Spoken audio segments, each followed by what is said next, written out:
Hello, everyone. You are listening to the latest Flyers Talk podcast. I am Jordan Hall, and as always, I am joined by the wonderful Brooke Destra. We are live at Rivers Casino in Philadelphia. And Brooke, the Flyers responded quite nicely to that really bad loss to the Sharks. They end up winning the next two games on the California road trip. They go 2-1-0. Not a bad response. They outscored the Ducks and the Kings a combined 10-5. Did you like the way they kind of answered the bell after being embarrassed in San Jose? Yeah, I think it was really important. Yeah. Right off the bat, you look at it, you're like, okay, Flyers lost to the Sharks. That stunk. We talked about it at length the last podcast, and then responded really well. The Oilers wound up losing to the Sharks the next game against the Sharks as well. So the Flyers, controversy of being the first team to lose, it kind of got shuffled under very quickly, and then they respond with two really great games. I'll say it like this. They lost the game they should have won, and they won the games I thought they were going to lose. So there's that. But I'll take 4 out of 6 points any day on a road trip. Yeah, I think people are always going to remember your next game. Like, what was your latest and next game? And so that's the best way to maybe alleviate some of the shame that maybe you felt from a really bad loss. And I looked at it like they lost 2-1 to San Jose. They didn't get blown out. Like we all said that we thought San Jose was going to win a game eventually. They ended up winning 2 in a row, right, when they beat Edmonton. Crazy. So it was all about the next game for the Flyers, and I thought they responded pretty well. So I thought there was a lot to like with what they did. They played with the lead for almost the majority of both those games. They protected leads well. They built on the leads that they got early in the game. So a lot to like there. Brooke, what were some of the elements that maybe you liked in their most recent wins?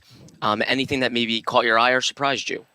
Yeah, I mean, kind of expanding to the full length of the season so far, I believe they're top 3 in most goals scored in the first period in the league, which is really great. It's the ability to maintain that throughout, which is obviously how you win games. It's hard to lose games if you never trail. Yes. But yeah, I think they answered the call really well. The game at Anaheim, they had 11 different players record a point, which is you can't complain about that. I think that was awesome. I think it was an all hands on deck situation because I think they did feel a little amount of embarrassment following that Sharks loss. So they all collectively were like, all right, we're going to bounce back the next day. And the fact that, they took both games against the Ducks and the Kings, which were also back-to-back games with, the West Coast and the travel and all of that. Everything plays a factor in these kind of games. But yeah, it was great. You had Morgan Frost tally a couple points throughout the road trip. No Carter Hart, which was crazy, and I'm sure we'll touch on that later in the pod as well. But we had great performances from Cal Peterson, who had that redemption game against the Kings after his, clunker against the Kings. And yeah, it's just, you're taking, I take this team very day by day, and emotions will be high and then they'll be low, and it is what it is. But yeah, lots of promising things that I really hope they can build off of. They have a really weird time jump, like schedule wise. Like they played Saturday, they don't play till Wednesday, and then they don't play till Saturday again. So, hopefully we'll get some well rested players and like they can build off of what they got from the road trip. I thought one guy that was really good, especially in the Ducks game, was Travis Sanheim. Mm-hmm. And that's, to me, what you really want to see from a guy that's now being tasked to be a number one defenseman, play big minutes, his responses the next night. And he kind of led the charge against Anaheim. And I just think he's been excellent. I think he's surprised a lot of people. I'm not sure how people thought he would play in top pair minutes and kind of being the guy. And right now he's just under a point per game player through 15 games. And I like the way he played defensively. I thought he showed some physicality. He broke up plays, and he's just real confident with the puck on his stick. So, that's a guy that's, for the first time in his career, being looked at and viewed as a top pair defenseman, and I think he's kind of answering the bell. I thought that's been important. Brooke, what have you thought also of Joel Farabee? I feel like he's looked like a guy that's going to score consistently and be trusted in all situations. I just think that off season that he's been able to have Yeah. has been critical. Yeah. I mean, I've always had these expectations for Farabee. I think one of my favorite things is that even though he's been incredibly consistent, I feel like he hasn't been talked about much lately. Like there are times where we're sitting there and I'm like, have they mentioned Farabee during this broadcast? And then you check, he's got like a goal and an assist, and you're like, oh, yeah, he's just like, I feel like he's kind of like the sleeper on the team right now, which is crazy to me because of how consistent he's been. So yeah, I love what he's been doing. I think there's a whole lot of confidence, and like you said, having a full off season to kind of gain that muscle, build back up after coming off of short off season last year. It's so vital for these athletes, especially the wear and tear of hockey. Yeah. So yeah, it's great. I didn't expect anything less from him coming into this season. So it's, if anything, it's just one more great, like tally. Like, okay, we got Farabee's producing the way that we wanted and needed him to. So woohoo. Yes. I do also want to touch on Sanheim Yeah. because you had brought him up. I feel like a proud parent when it's like, because we talked again at length this offseason of the expectations for Sanheim. There was the discussion of if he was going to be moved before his no move clause kicked into effect with his contract, and then he's staying, and it's like he saw the rumors. What was going to happen? How was he going to respond? And I think he's answering the call the best way he could have. Offensively production, he's really sound at the blue line. Like you said, he's being really aggressive, and he's just making really smart choices, which is, again, when you're the top pair defenseman, you're going to need to stabilize the blue line. And that was a huge fear for the Flyers going into the year. Like, there's a lot of young guys defensively this year, and we have two of the vets injured. You don't know when they're coming back. So him kind of taking on that full responsibility of the team is trusting me with this, and I'm going to run at it full force. And he has been, and it's just been awesome. Yeah. Celebrity cook Steve Martirano brings his Italian-American cooking back home to Philly. Enjoy Martirano's Prime at Rivers Casino and Steve's famous meatballs with Sunday gravy, prime steaks, and more. Make reservations for Martirano's Prime on Open Table. Brooke, you mentioned defense and how they're missing a couple of vets, which makes Sanheim's production even more important. Team is 15 games through the season so far, 7-7-1. So definitely a little bit of up, a little bit of down, and perhaps that's par for the course when you have a rebuilding team.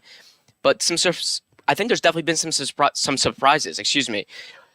Maybe let's hit on some of the surprises that you've seen. A couple of players or anything, whether it be elements of the team, PK, power play players, who have surprised you? Well, the power play doesn't surprise me at all. Let's just leave it at that.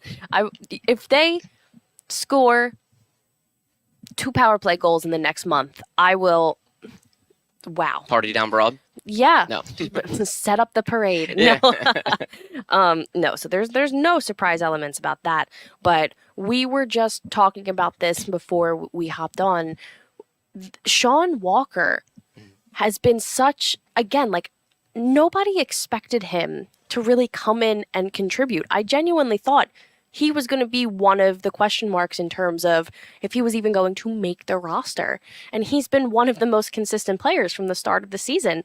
And that's amazing. I think you know, when you get cap dumped from another team and you're kind of thrown onto a trade, you're like, okay, like this is, I can either crash and burn, or I can, prove everybody that, you know what, I'm worth this. Let me, step up to the plate and make something happen. And that's exactly what he's been doing. It's been not like a breath of fresh air, but it's been really reassuring to see that somebody who was not even in discussions this offseason making moves and really kind of carving his own place into this lineup. It's been great.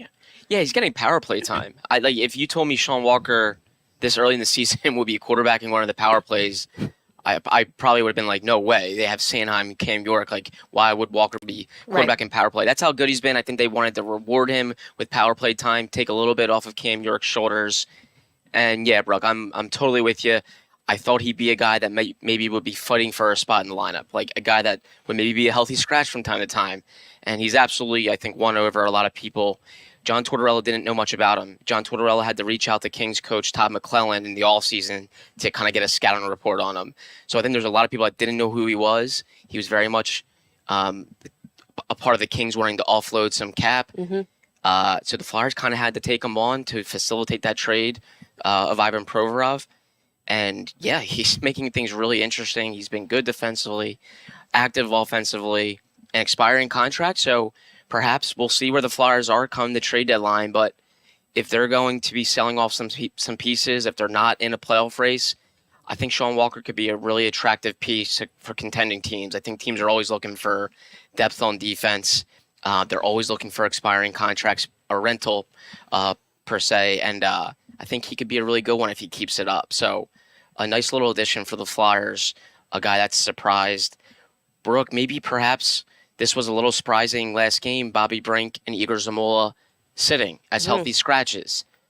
What did you think of that when you first saw it? I was really, not that I was shocked. I mean, again, like you're going to rotate some of these players, and I'm I'm just glad that it wasn't Frost again because he's finally figuring things out. Yeah. I mean, Brink really hit the ground running to start this season, and I guess you could say that I feel it's kind of dropped off just a little bit the past, I'd say, like week and a half, 2 weeks. And there's nothing wrong with that. It's, again, the whole growing pains thing that I'm going to say ad nausea throughout the rest of this season. But, if there was a time to sit him, I think the road trip, like, it doesn't hurt anybody. If it's significant time, then again, it's a different discussion. But if it's rotating some of these players now to kind of figure things out, so be it.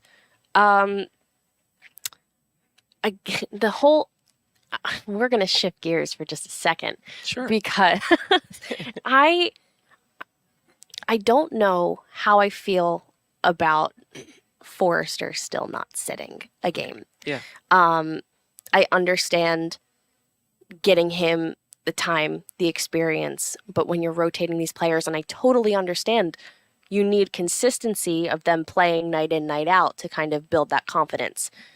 But, he's played 14 games. He's got 3 assists. And again, the whole standard of who's sitting, who's not, what is it across the board? Is it different for certain players and prospects as opposed to others? I feel like it's a real gray area. And, if he doesn't finally notch that first goal in the next couple games, I'm going to be like, all right, we're hitting quarter through the season at this point. It's like we need some sort of change. So I'm curious to see what they do with that. Mm-hmm. Again, completely rooting for him. I want him to figure it out, but maybe there's just some sort of disconnect or lacking in confidence, and I don't know. It's interesting. No, it is. It is, especially given you said he's a guy that's here to score some goals, and he hasn't scored one yet at this point of the season.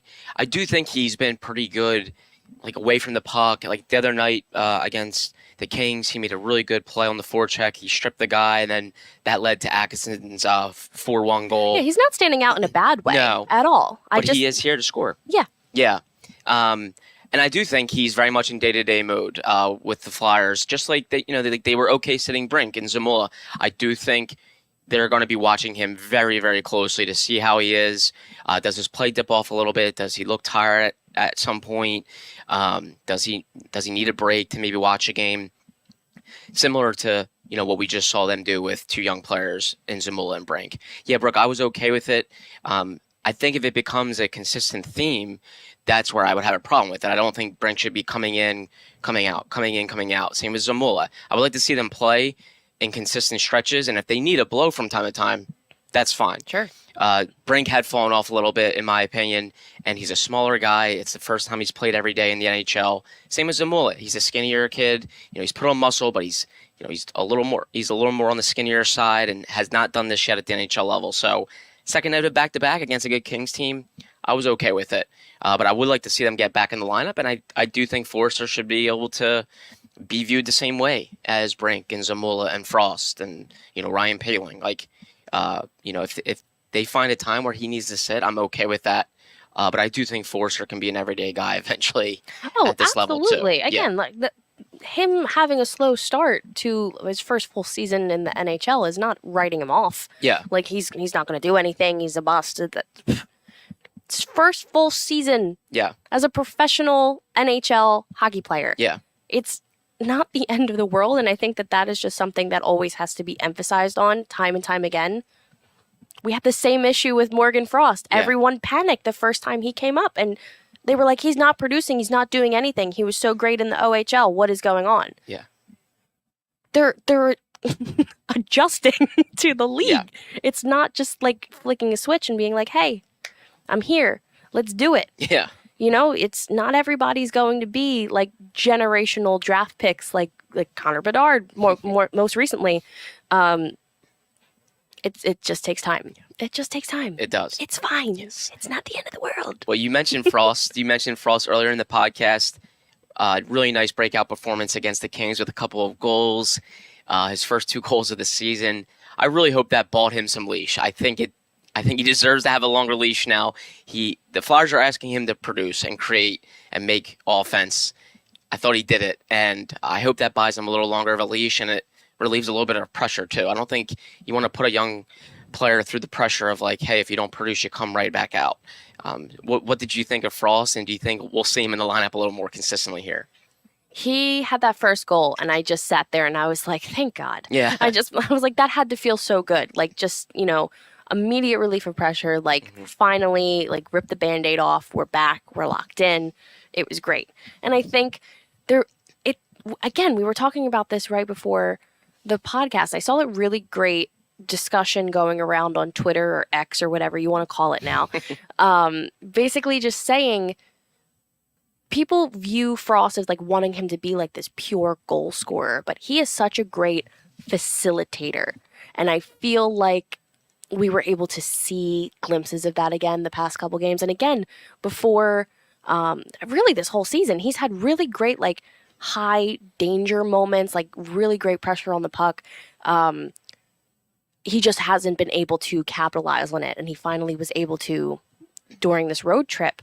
But yeah, I feel like he doesn't get enough credit for being the playmaker and and moving the puck as efficiently as he does, and as smartly. That's not even a word. Is it smartly? Smartly, yeah. I think smartly. You're right. The way he smartly does things efficiently. Yeah. He's really efficient. Oh my God. Merriam-Webster. No, you were right there. It's a Monday. My coffee did not work today. Oh my God. Ben just confirmed, our podcast producer, that it is a word. Yes. So I'm correct and smartly just made a fool of myself.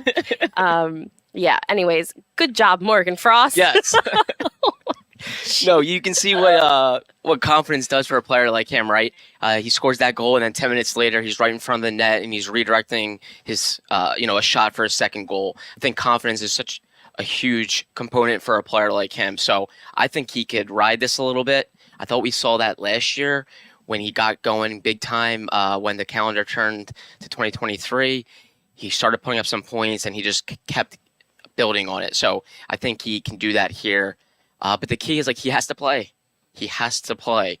If he's coming in and out of the lineup, I don't think that's going to help him at all. So I hope he keeps playing, because I think he can help them offensively. That was one of the most impressive wins, I thought, against the Kings for the Flyers this season. And he was a massive part of it. He scored 2 of the 4 goals that we saw against the Kings. So, he just showed right there that he can contribute to wins and to a team that's rebuilding. So I guess we'll see if that keeps going. Bro, we did want to hit on Carter Hart. You mentioned him earlier. Didn't play on the road trip. He is clear from the mid-body injury that he had, but he was sick the last 2 games of that road trip. It's looking like he's pretty close, because they actually named him the starter for both those games. Had to kind of take some steps back and say, no, we're not going to have him play. But it sounds like he's close. Would you like to see him play against the Hurricanes on Wednesday? Yes. Yeah. I mean, this was just, it was really bizarre. I thought, like the back to back, and you name Hart, and then he's pulled, and you let Harrison go against Anaheim, and then he's named the starter the next day, and then he's pulled, and you name Peterson the starter the next day against the Kings. And I was just like, I understand getting sick. I tell you all the time, I deal with migraines, and the minute I have a migraine, it's like, I gotta go. Yeah. Like, it's done. Everything, power down. Shut down. It done. So I get that. I do. But it was just strange that it happened back-to-back games, back-to-back days. People were like, what is going on? So, I mean, obviously, I hope that he's okay, and I hope that he'll be ready to go against Carolina. I think, again, the Flyers played really well the last time they saw the Hurricanes. Now they're going to be down in Raleigh for this matchup. But I would like our number one goalie against one of the better teams in the league. Yeah. But again, Peterson just went up against the Kings, who have been like shockingly good this year. Yeah. Not as good at home as they are on the road. Like, that differential is kind of crazy. But yeah, let's play Carter Hart. Yeah. That was a very unnecessary tangent. But No. yeah, I just think, if he's good to go, I think he'll get the nod. I don't think there's any hesitation for that. I just hope he's good and ready to roll. Yeah, I think the overwhelming news here is that he is clear from his injury, and that what turned out to not be a real serious injury. It turned out to be a day-to-day thing. I think that's huge. And yeah, kudos to Cal Peterson. I don't think we talked a ton about him. You mentioned him, and I'm glad you did. I thought he deserved a lot of credit. He got maybe a little bit embarrassed by his former team. His 2 games have come against the team that traded him so far. He lost 5-0 to LA. He wasn't the primary problem in that game. No, but it's still, it stings a little. Like, you want that one. Exactly. And to come back and kind of find out in the morning that you're playing, and then to beat your old team. And I thought he was really good. I thought he made some timely saves. I think the Kings dictated play for portions of that game where he had to step up and make saves. I think he deserves some credit there. I think he's in a tough spot in his career, where he gets traded, then he goes to the AHL, and nice little response from him. And I think that should open some eyes with the Flyers that if they do need him in a pinch, he can be a guy that can step up and give them minutes. But I think they're hoping Carter Hart is okay soon and can play the bulk of the games again soon, and let Sam Harrison be the backup. 100%. Yeah.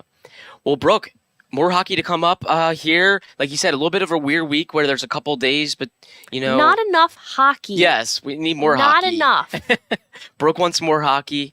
We don't mind it, but I think we are happy that they're not on the West Coast anymore. Yes, I cannot stress that enough. But Wednesday's game will be on a national broadcast, TNT. But Saturday, back on NBC Sports Philadelphia, an afternoon game against the defending champs, I believe, right? Yes, sir. So it should be. But more importantly, it's Star Wars Day at Brooke, the game. Yeah, Brooke has her eyes on Star Wars Day, right? Baby Yoda, baby Yoda. Baby Yoda. I know his name is Grogu. But the people attack me all the time. They're like, it's not his name. Shut up. Well, I have a feeling you'll be there in the press box with me on Saturday, won't you? Yeah. Yeah, Star Wars Day. Come on. Yeah. But Brooke, thank you so much. As always, great to see you. Great to chat with you here at Rivers Casino in Philadelphia. A big thank you to Ben Barry, our podcast producer and guru. And Flyers fans, of course, as always, thank you so much for listening to the latest Flyers Talk podcast. Wherever you get your podcast, please rate and listen. And we can't wait to talk to you next time.